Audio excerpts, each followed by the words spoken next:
'cause I'd let that heifer deliver that baby and slit her damn throat. Then I'd find the nearest Catholic church, park my Rolls Royce, walk into the confessional, and request absolution from an anonymous priest. Then I'd go home and tell my husband that I did it, and I would sleep well at night. This is Bedtime Stories, Grownup Edition, Poetic Justice, Part 17.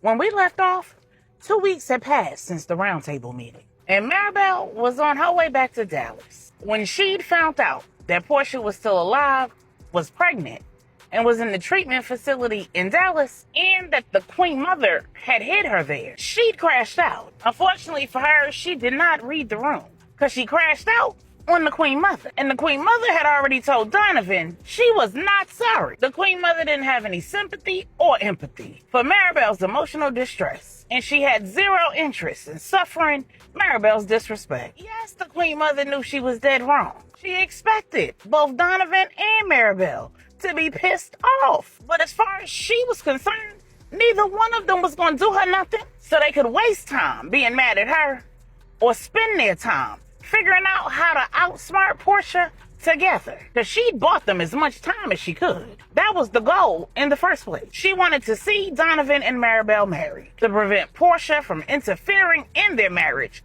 for as long as was possible, and to see if she could get the crazy girl some help before Donovan and Maribel needed to interact with her. Her only regret was that she didn't ship Porsha's behind to that international inpatient treatment facility where Angela had sent Renni. So in the waiting room of the doctor's office, while Angela Q and the Queen Mother waited for Angela's 30-week appointment to start, the Queen Mother said, "I wonder if it's too late to have Porsha's behind transferred." Angela said, "Well, for one thing, she's entirely too far along to travel internationally." And Q said, "Medea, I think you've done enough." The Queen Mother said, "I just don't get it. How can that boy be more upset with me that the woman is alive than he was with Renni when he thought she'd killed her?" Q said, "'Cause Renni killed her in his face. You kept her alive behind his back. I think there's a difference." Queen Mother said, "And did you talk to him like I asked you to?" Q said, "Yes, Medea, I did. And reconciling with you is the last thing on that man's mind right now." The Queen Mother said, "I don't care nothing about that. I'm trying to figure out how he managed to get everybody pregnant but Maribel. If he would have at least been smart enough to get her pregnant, she wouldn't be able to go nowhere." Q and Angela just looked at each other and shook their heads, because she was clearly not getting it. Angela said, "Medea, I've spent the last 2 weeks trying to convince Porsha to let God do the heavy lifting, trying to get her to focus on her mental health, preparing for the birth of her baby, for being a first-time mother, for co-parenting with a man that she is not in a relationship with." And Q and CT have spent the last 2 weeks trying to convince Donovan to let God do the heavy lifting, to focus on the vows that he took with Maribel, while also honoring the commitment that he made to Porsha, and figuring out how he plans to explain to baby Chance and baby Bella that they're going to be a big brother and a big sister. And Maribel's not the one pregnant. And Marisol has been working diligently over the last 2 weeks to try to get Maribel to come home. The only reason why she's coming here today is because she has no clue that I found another doctor. I promised Donovan that I would do what I could, but I also promised my husband here that I won't turn into you. The Queen Mother said, "What's wrong with that?" Angela said, "I will not allow myself to get all tangled up in manipulating and controlling and interfering in the lives of others." Queen Mother said, "Right. And that's the reason why you helped True hide and haven't told anyone where she is. That's the same reason why y'all two have let everyone believe that Big Wood is dead." And Q and Angela just stared at one another, because they had no earthly idea how the Queen Mother knew that Big Wood was alive. The Queen Mother said, "Boy, you wasn't nearly miserable enough. You can't fake that kind of grief, son. I've been doing this for a long time. And despite the fact that I spent several decades out of the business, I have attended quite a few fake funerals." Q said, "And what about everybody else?" The Queen Mother said, "Everybody else in the family or everyone else at the round table, because the family was probably fooled. And Alejandro's still the new kid on the block, so I'm pretty certain his grief was real. But I can just about guarantee that every old pro in that room would be more surprised to learn that the man is actually dead than they will be when it's revealed that he's alive." Q just shook his head and chuckled. The Queen Mother said, Why do you think that Manny was so adamant? We questioned each and every person found to be involved in Stanley's scheme and the scheme cooked up by the International Trafficking Organization. Why do you think that he made sure that we went through every cell phone, every computer, every tablet, searched every house, every car, had the tech teams sweep every safe house, every business, and every estate? Q said, because you all wanted to make it safe for Big Wood to come back. The Queen Mother said, bingo. And we wanted to make it safe as quickly as possible. Tell me this. I don't need to know where he is. I just need to know, is he getting better and is he coherent? Q said, yes and yes. Queen Mother said, and True doesn't know still. Q said, no. The Queen Mother said, well, if you want to keep me from showing up in Denver and stopping True from doing something she might regret, you're going to have to tell me what the end goal is here. And Angela was speechless because she'd never told the Queen Mother where True was. And the Queen Mother had never given her any indication that she knew that True was in Denver. Then Q told the Queen Mother about what had been transpiring over the last 2 weeks. 2 weeks earlier, when Q played the downloaded hospital footage for Big Wood and Miss Charlotte, Big Wood intently watched Bosch standing outside of his hospital room, staring through the glass. He looked up at Q and Q said, he looks concerned for you and for True. Big Wood looked at the tablet, and when Miss Charlotte handed it to him, he found the word yes and pressed it. Q asked, you concerned that he's too invested? And Big Wood pressed the button for yes again. When Q asked if Big Wood wanted to continue to let the video play, Big Wood pushed the button for yes. When True ran out of Big Wood's room and fell into Bosch's arms, Q looked at Big Wood and his face was all screwed up. Miss Charlotte said, son, I know good and darn well you don't think that she cheating on you with that piss-colored cricket. If you do, please tell me it's not based on that. For all intents and purposes, you had just died in front of that girl. I don't know a man, woman, child, dog alive that wouldn't have tried to comfort her. And I don't know a pregnant woman alive who wouldn't have needed to be comforted. She said, Charlotte, it's not about whether she's cheating with him or not. It's the look in his eyes, his body language. Miss Charlotte said, I see a protector. I see a man doing what you two would do if you were in his shoes. I'm sorry, but that is not a reason to let this woman think that you're dead. He should be right here helping me take care of you. Or we should be there so that I could take care of both of y'all. But if nothing else, the woman should know that you are alive. And Big Wood emphatically pressed the word no over and over again. Q said, Aunt Charlotte, give me and bro a minute. This might be a man-to-man kind of thing. When Miss Charlotte left the room, Q asked, is this about Bosch and losing his old girl? And Big Wood pressed the word yes. Q asked, is it about how True gave it up after Bo died? Big Wood hovered over the word no, and then he pressed the word yes. Q asked, is this about how she reacted when she found out about what happened between you and Amira? And before Q could finish saying the name Amira, Big Wood had already pressed the word yes. Q said, all right, bro, stop me when I get it wrong. The average man, True, is irresistible. Bosch has a reputation of getting any woman he wants. True makes poor decisions when she's hurt. She's alone, pregnant, grieving, a hypersexual woman who's probably given up on love and will probably settle for temporary satisfaction. Q paused and Wood just stared. So Q kept going. He said, and she's alone, probably snowed in with brutal Bosch, a man who probably sees this as an opportunity to not only do for you what you did for him, but do for her what he couldn't do for his own girl, who demonstrated in that video that if nothing else, he already cares for True. So her pain makes her that much more attractive. And no matter how much she doesn't want him, she needs him to keep her safe and to keep her sane. So not only is he gonna do whatever he needs to do to keep her safe and sane, but the effort required to do that job will adversely impact his ability to guard his heart. So two hurt people alone together for months might not fall in love, but they sure might fall into one another's beds. And Big Wood just stared at Q. So Q kept going. He said, and you don't want knowing that you're alive to be the reason why they don't. You want them to choose for themselves. You want to show up, catch them unawares, and see for yourself what they've decided. Is that all? And Big Wood press no. Q asked, I know you're not expecting her to remain loyal to your memory. And Big Wood, press no. Q said, so you expecting her to sleep with old boy. And Big Wood pressed yes. Q said, and then what you expecting to happen when you show up, bro? You playing a dangerous game. If they sleep together, either she gonna tell you the truth or she gonna lie about it. And Big Wood pressed yes over and over again. He said, I don't even think True is gonna care why you let her believe you were dead. You know she gonna choose you. So why would you do that to Bosch? He's a lieutenant. He's up for promotion. If True doesn't get out of the life, he's gonna be reporting directly to her.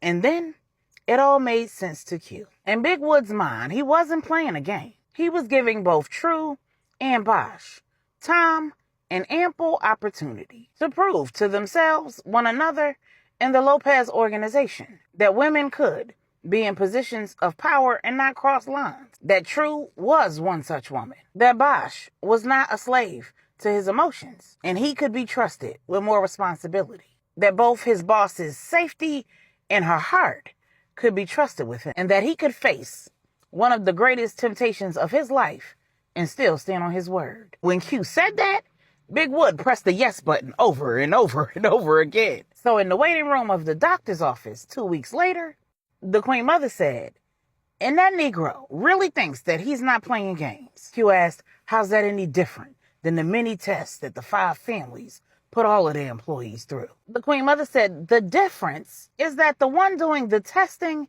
has power over the ones being tested. When we test employees, we don't just roll the dice. We control the variables. We have eyes and ears on the participants. Q said, like when Manny tested Donovan to see how he'd handle pressure from Veronica. The Queen Mother said, now see, that's not a good example. Q said, all right, I'll give you another one.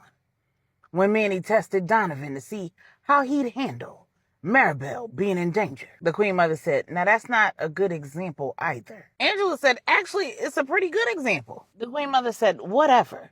All I know is this is going to backfire and blow up in Big Wood's face.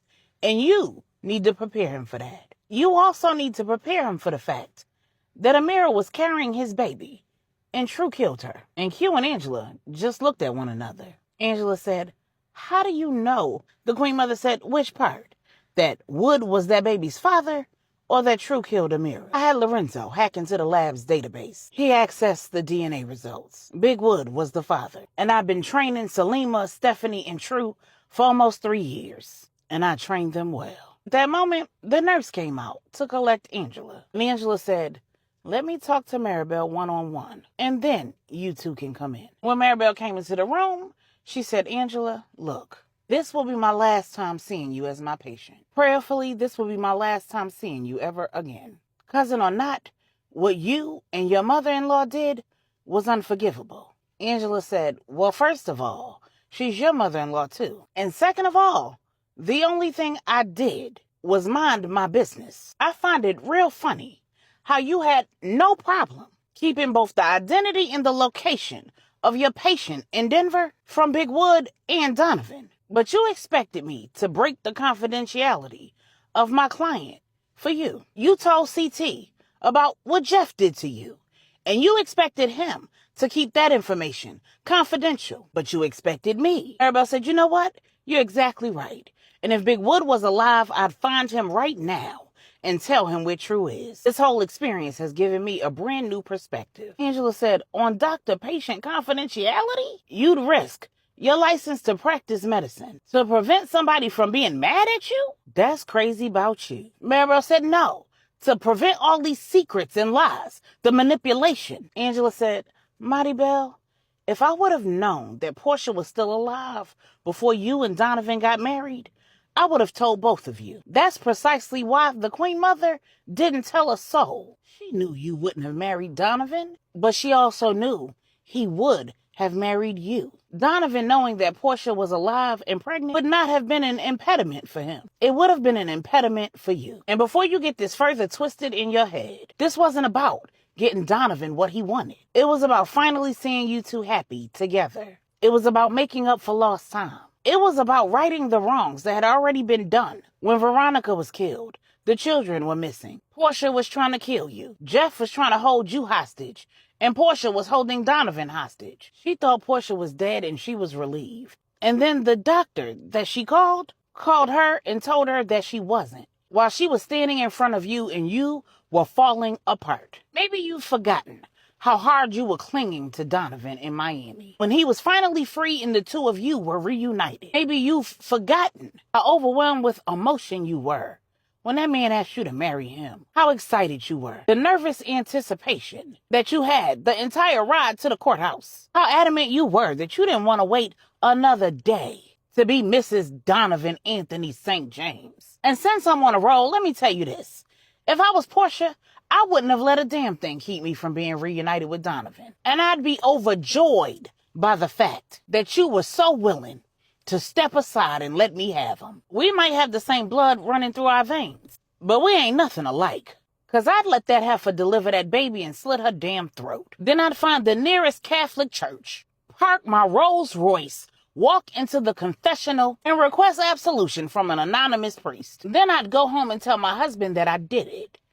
And I would sleep well at night. But you're not me and I'm not you. You don't want to be my doctor no more? Cool. You could have stayed in Puerto Rico, because I've already gotten a new doctor. But I let you come all this way so that I could say all this to your face and help my brother-in-law make another plea to convince the woman he loves, the one that he's chosen, not to give up on him. Then Maribel turned around and walked out of the room. She went into her office, collapsed in her chair, and cried her heart out. When she was finally able to pull herself back together, she logged off her computer, told her nurse that she was leaving, and headed out to the parking lot where the chauffeured car was waiting for her. When she climbed in the back seat, there was Donovan. Donovan said, "Sunshine, you know me. You know I ain't never been in the business of begging no woman to do nothing, let alone stay with me. We've been through hell, and we just got to the good part. How you gonna let something that's outside of our control keep us from being great? If it matters at all, I didn't accept her ultimatum. I made her one instead." 2 weeks earlier, when Donovan showed back up at the inpatient treatment facility, 3 days after his conversation with Porsha, he'd booked that private couples room. And Porsha was ecstatic, and all the wind went out of her sails when Donovan, the facility administrator, the therapist, and both of their lawyers walked into the room. Porsha said, "Oh, hell." Donovan said, "Gentlemen, thank you for humoring me. There is so much that you all don't know, and a lot of it I still can't say. What you all need to know is Porsha is pregnant with my baby. The pregnancy was planned. We drew up a contract. Porsha committed a number of crimes against me, crimes that I can still prove. In lieu of pressing charges, she and I willingly entered the contract that my mother enforced, getting her readmitted here after she recovered from injuries that she sustained as a result of the crimes that she committed against me. My mother hid all of that from me. I didn't find out that Porsha was alive and in this facility until 3 days ago. I intend to honor the contract that I entered with her, but I do not intend to be manipulated by her." Porsha's lawyer asked, "So you didn't realize she was here, and that's why you hadn't visited her as the contract requires?" Donovan said, "Correct." Porsha's lawyer said, "Can I have a few minutes alone with my client?" And everyone stepped out, leaving the two alone. Porsha's lawyer said, "I have no problem representing you, but I have a feeling that if Mr. St. James presents evidence that you committed a crime against him that resulted in you being injured while pregnant, so injured that he believed you were dead, he probably is not going to have a hard time getting the staff here to testify that you are not ready to be released. If anything, you may have to face charges for the crimes you committed. And if those crimes were as bad as I suspect that they were, you'll not only remain institutionalized, but your admission will be transferred from this cushy facility to a state-run facility. And that isn't any place for a pregnant woman." Porsha said, "Well, whose damn side are you on?" The lawyer said, "Yours, which is why I advise you to honor the contract that you entered. I don't know what would possess Mr. St. James to intentionally get you pregnant, but he's clearly not as dumb as that sounds. I'd suggest that you review Clause 16 on page 7, where it notes that Mr. St. James will discontinue paying my fees if you are found to be in violation of your contract. Porsha said he shouldn't be able to do that. He knows that I can't afford you. A judge should not allow him to stop footing the bill for your services just because this isn't turning out the way that he hoped it would. The lawyer said, that's just it. He wouldn't be legally able to stop paying for my services if he decided that he no longer wanted to abide by the contract. If he violates the contract, he's still legally required to pay me to represent you against him. But if you are the party in violation, all bets are off. And Porsha was stunned into silence.